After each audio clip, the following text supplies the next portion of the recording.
SSC নিয়ে জট অব্যাহত। একদিকে সুপ্রিম কোর্টের ডেডলাইন, অন্যদিকে আদালতে একের পর এক মামলা। এরই মধ্যে 2016 সালের এসএসসির প্যানেলে ওয়েটিং লিস্টে থাকা চাকরিপ্রার্থীদের কলকাতা হাইকোর্টের বড় নির্দেশ।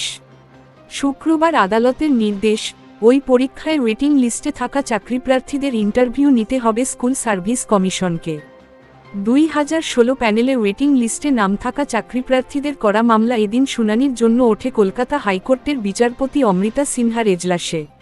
এদিন মামলাকারীদের আইনজীবীর দাবি, 2016 সালের পরীক্ষায় অংশ নিয়েছিলেন তারা।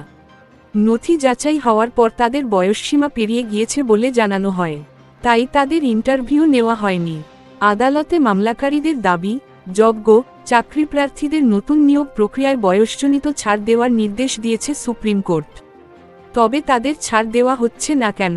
এরপরই বিচারপতি সিনহার নির্দেশ, ওই পরীক্ষায় ওয়েটিং লিস্টে থাকা চাকরিপ্রার্থীদের ইন্টারভিউ নিতে হবে। বিচারপতির নির্দেশ, বয়স পেরিয়ে যাওয়ার কারণে যাদের ইন্টারভিউতে ডাকা হয়নি, তাদের ইন্টারভিউ নিতে হবে এসএসসিকে। শুধুমাত্র মামলাকারী চাকরিপ্রার্থীদের ইন্টারভিউ নেওয়ার নির্দেশ দেওয়া হয়েছে। এসএসসিকে ইন্টারভিউয়ের নম্বর মুখবন্ধ খামে আদালতে জমা দিতে হবে। ইন্টারভিউ প্রক্রিয়ার ভিডিওগ্রাফি করা হবে কি না, সেই বিষয়ে এসএসসিকে সিদ্ধান্তের কথা জানানোর নির্দেশ কমিশনের। হাইকোর্টের নির্দেশ খতিয়ে দেখা হবে বলে জানিয়েছে কমিশন। উল্লেখ্য, হাইকোর্টের পর গত 3রা এপ্রিল এসএসসির 2016 সালের পুরো প্যানেল বাতিল করে দেয় সুপ্রিম কোর্ট, যার জেরে প্রায় 26,000 শিক্ষক শিক্ষাকর্মীর চাকরি চলে যায় এক ধাক্কায়। একই সাথে নতুন করে নিয়োগ প্রক্রিয়া শুরু করার নির্দেশ দেয় কমিশন। সেই মতোই এগোচ্ছে এসএসসি। এরই মধ্যে নয়া নির্দেশ হাইকোর্টের।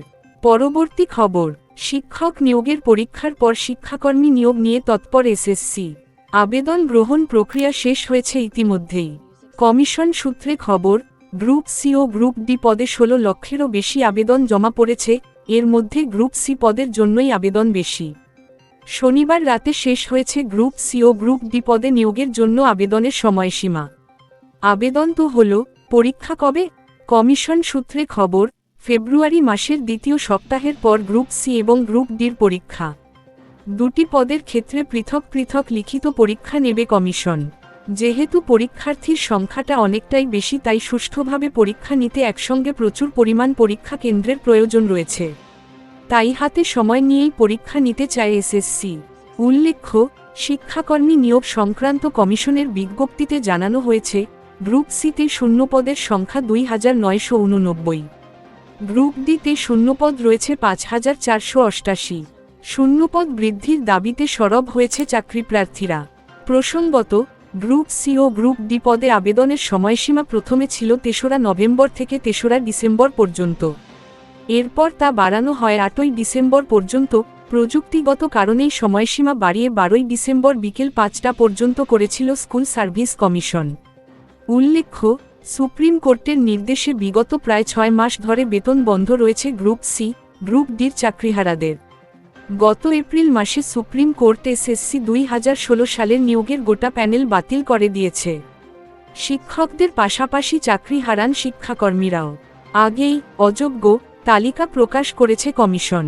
প্রসঙ্গত, আদালত স্পষ্ট জানিয়েছিল এই পরীক্ষায় চিহ্নিত অযোগ্যরা কোনোভাবেই বসতে পারবে না।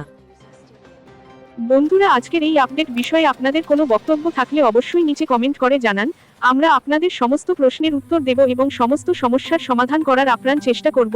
ভিডিওটি ভালো লাগলে প্লিজ লাইক শেয়ার করে দেবেন। আর এই ধরনের আপডেট মিস না করতে চাইলে অবশ্যই আমাদের টেক গ্লোবাল ইউটিউব চ্যানেলকে সাবস্ক্রাইব করে পাশের বেল আইকনটি বাজিয়ে দিন। পরবর্তী ভিডিও আপনাদের স্ক্রিনে দেওয়া হলো। ধন্যবাদ।